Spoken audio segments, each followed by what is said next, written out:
Dhaabbata leenjii konkolaachisummaa, qormaata daree yookiin kompiitaraa, marsaa tokkoffaan xiinsammuu. Gaaffilee armaan gadiitti dhiyaataniif deebii sirrii ta'e filadhu. 1. Amalli karaa dhaalaa fi naannoo irraa kan baratamudha. A. Dhugaa B. Soba. Irraan isinii deebi'aa. Amalli karaa dhaalaa fi naannoo irraa kan baratamudha. A. Dhugaa B. Soba. Deebiin A. Dhugaadha. Gaaffii lammaffaa. Seeraa fi heera konkolaachisummaa keessatti taa'ee eeguu dhiisuun amala dhaalaan argamudha. A. Soba B. Dhugaadha.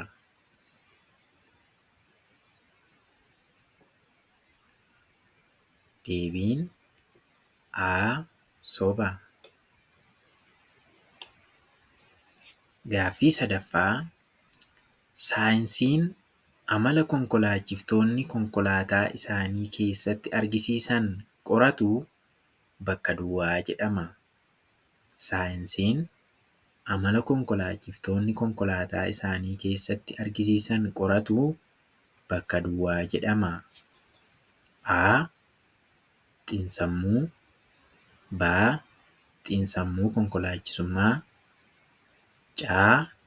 Saayinsii waliigalaa D. Amala. Deebii B. Xiinsammuu konkolaachisummaa. Gaaffii arfaffaa. Amalli gaarii fi gadhee addaan baasuu nama dandeessisuu fi isa gaarii hin taane dhiisuun isa gaarii ta'e akka hordofnu kan nama taasisu amala maalii jedhama? Irraan isinii deebi'aa.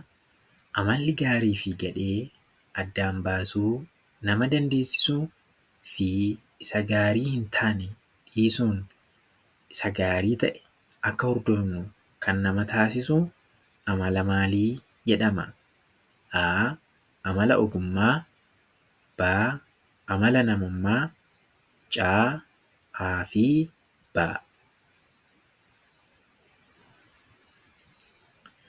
Deebiin amala namummaa yookiin B.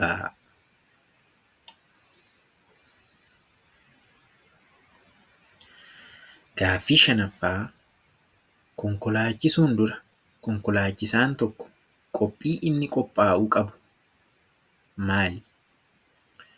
Konkolaachisuun dura konkolaachisaan tokko qophii inni qophaa'uu qabu maali? A. Fayya qabeessa ta'uu isaa B. Haala qilleensaa fi daandii tiraafikaa beekuu C. Fayyummaa konkolaataa D. Hunda. Deebiin D. Hunda. Gaaffii ja'affaa. Qaamolee miiraa armaan gadii keessaa adeemsa odeeffannoo sassaabuu fi hiika itti kennuuf kan hin tajaajille isa kami? Qaamolee miiraa armaan gadii keessaa adeemsa odeeffannoo sassaabuu fi hiika itti kennuuf kan hin tajaajille isa kami? A. Funyaan fuunfachuu B. Qaamaan tuquu C. Dhaggeeffachuu D. Dhabamuu. Deebiin D. Dhabamuu. Gaaffii torbaffaa. Dhimmoota konkolaachisuu keessatti xiyyeeffannoo jechuun maal jechuudha? Dhimmoota konkolaachisuu keessatti Xiyyeeffannoo jechuun maal jechuudha? A. Odeeffannoo naannoo keenya jiru qaama miiraa keenya gara sammuutti fudhachuu. B. Odeeffannoo qaama miiraa keenyaan nu qaqqaban keessaa hangafoota filachuu. C. Odeeffannoo hubannee fi xiyyeeffanneef tarkaanfii fudhachuu. Deebiin B. Odeeffannoo qaama miiraa keenyaa nu qaqqaban keessaa hangafoota filachuudha. Gaaffii 8ffaan kanneen armaan gadii keessaa tokko amala konkolaachisaa irraa hin eeggamnedha. Kanneen armaan gadii keessaa tokko amala konkolaachisaa irraa hin eeggamnedha. A. Karaa cufuu fi seera kabajuu dhiisuu. B. Walitti bu'insa akka salphaatti ilaaluu. C. Of jaallachuu fi of jajuu. D. Hunda.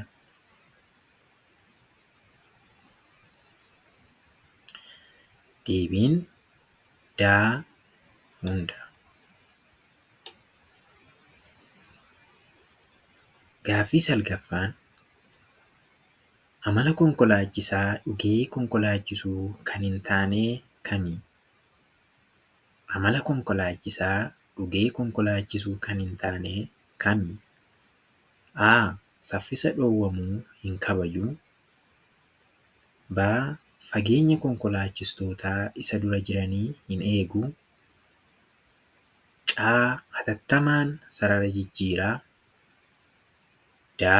Deebii hin qabu. Deebiin hundumtuu amala konkolaachisaa dhugee argisiisu waan ta'eef deebiin D. Deebii hin qabuudha.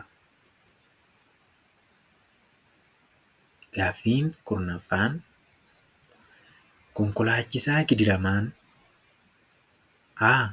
Obsa hin qabu. B. Dhiibbaa uumuu jaallata. C. Of jajuu fi nama sodaachisuu jaallata. D. Hunda. Deebiin D. Hunda. Gaaffii 11ffaan amala itti gaafatamummaa miiraan konkolaachisan guddate. Amala itti gaafatamummaa miiraan konkolaachisan guddate. A. Karaa qajeelfamaa, tasgabbii fi amantiidhaan konkolaachisa. B. Namoota biroo irraa balaan akka hin geenyeef of eeggannoo godha. C. Itti gargaaramtoota daandiitiif ni yaada. D. Hunda. Deebiin D. Hunda. Gaaffiin 12ffaan konkolaachisaan hir'ina itti gaafatamummaa sammuu qabu. Konkolaachisaan hir'ina itti gaafatamummaa sammuu qabu. A. Amala konkolaachistootaa biroo tilmaama. B. Konkolaataa osoo oofaa jiruu yaadaan sokka. C. Haala konkolaachisummaa hiika hin qabne fayyadama. D. Hunda. Deebiin D. Hunda. Gaaffii 13ffaan tooftaa amala konkolaachisummaa gaarii ittiin gabbisan kan hin taane kami? Irran isinii deebi'aa. Tooftaa amala konkolaachisummaa gaarii ittiin gabbisan kan hin taane kami? A.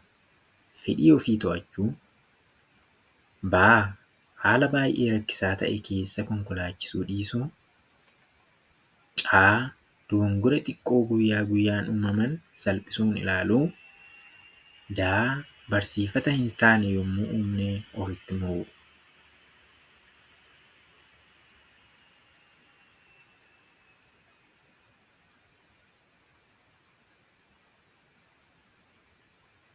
C. Deebiin C. Dogongora xiqqoo guyyaa guyyaa uumaman salphisuun ilaaluudha. Gaaffii 14ffaan adeemsa sakatta'insa konkolaachisuun dura taasifamu keessatti gosoota dhangala'oo dhimmisuu isaanii sakatta'amuu qaban kami? Irran isinii deebi'aa. Adeemsa sakatta'insa konkolaachisuun dura taasifamu keessatti gosoota dhangala'oo dhimmisuun isaanii sakatta'amuu qaban kam fa'i? A. Bishaan B. Zayitii C. Boba'aa D. Hunda. Deebiin D. Hunda. Gaaffii 15ffaan konkolaachisaan tokko sakatta'insa konkolaachisuun dura taasisu keessatti qaamolee konkolaataa kam sakatta'uu qaba? Konkolaachisaan tokko sakatta'insa konkolaachisuun dura taasisu keessatti qaamolee konkolaataa kam sakatta'uu qaba? A. Gommaa B.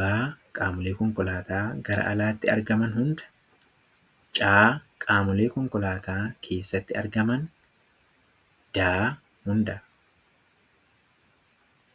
Deebii D. Hunda.